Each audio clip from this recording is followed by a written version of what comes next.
Today I'm going to talk about smoking in the workplace and the adverse side effects that come along with smoking in the workplace and allowing this practice.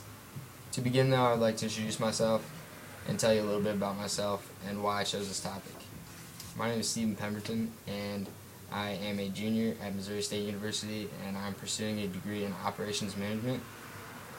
And the reason I chose this topic is because ever since I was 16 years old, I worked in an electrical supply warehouse and have noticed the effects of employees who smoke and the costs associated with this.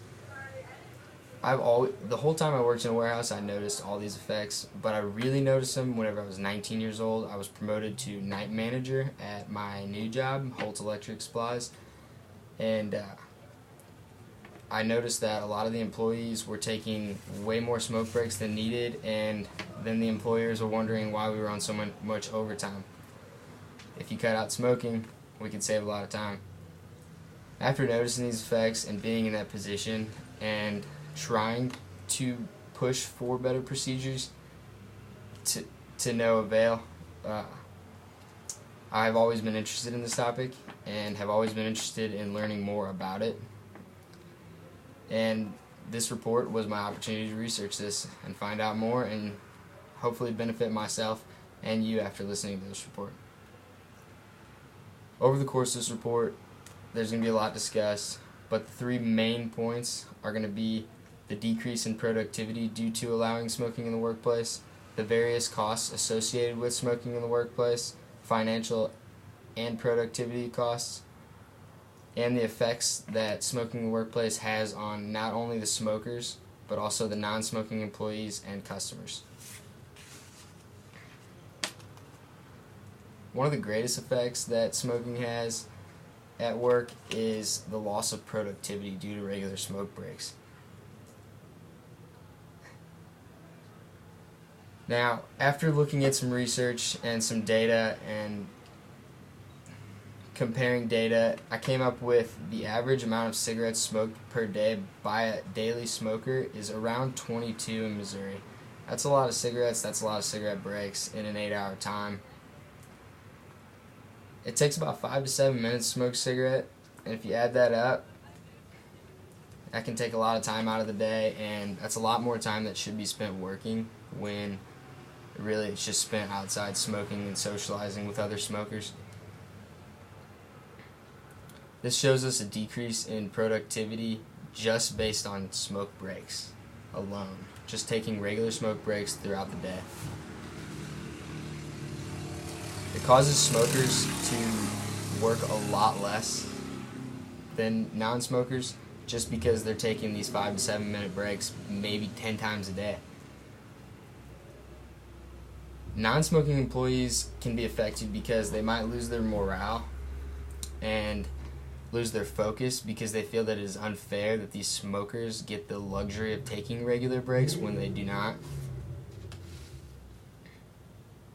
Beyond loss of productivity through smoke breaks, there's also a loss of productivity through health reasons, just by smoking daily. A 2007 Tobacco Journal study by Peter Lundberg of University of Amsterdam found that smokers took 11 more sick days than non-smokers did. Another study found that there's a large increase in early retirement among smokers, and that smokers average roughly 50% more sick leave than non-smokers do. This gets passed on as not only a productivity loss, but also a financial cost passed on to the business owners and employers. The financial costs do not stop at productivity losses either, or loss of days. They also get passed on through healthcare, or their healthcare benefit plans, or their healthcare plans in general. Smokers require about 50% more use of their healthcare, and the cost is passed on to employers and business owners. Center for Disease Control estimates that smoking losses due to productivity and medical expenditures cost about $3,400 per year per smoker. Now that's just looking at some of the more obvious aspects and some of the more obvious costs associated with this. When you look at everything in one big picture, the total cost of of all the different inputs into this come out to about $5,816 a year per smoker. That's a lot of money when you have multiple smoking employees.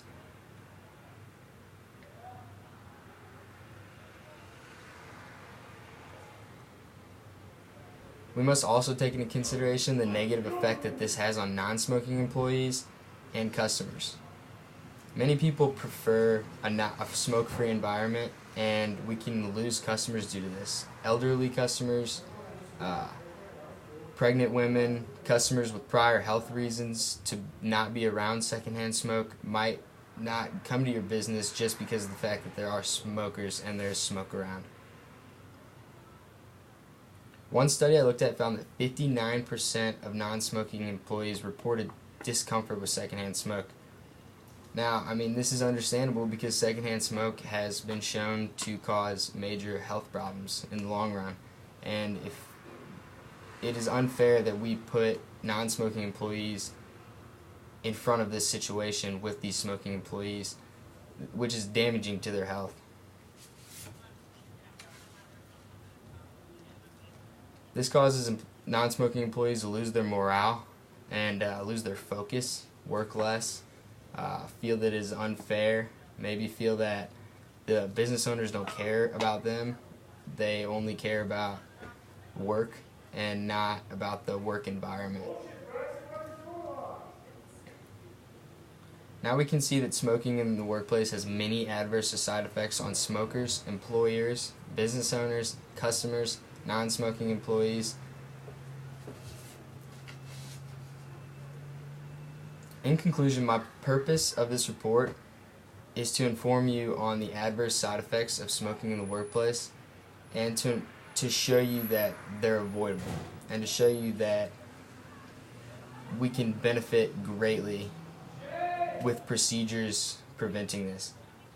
Specifically though, in this report we looked at the impact on productivity, financial costs, and the effect on non-smoking employees and customers.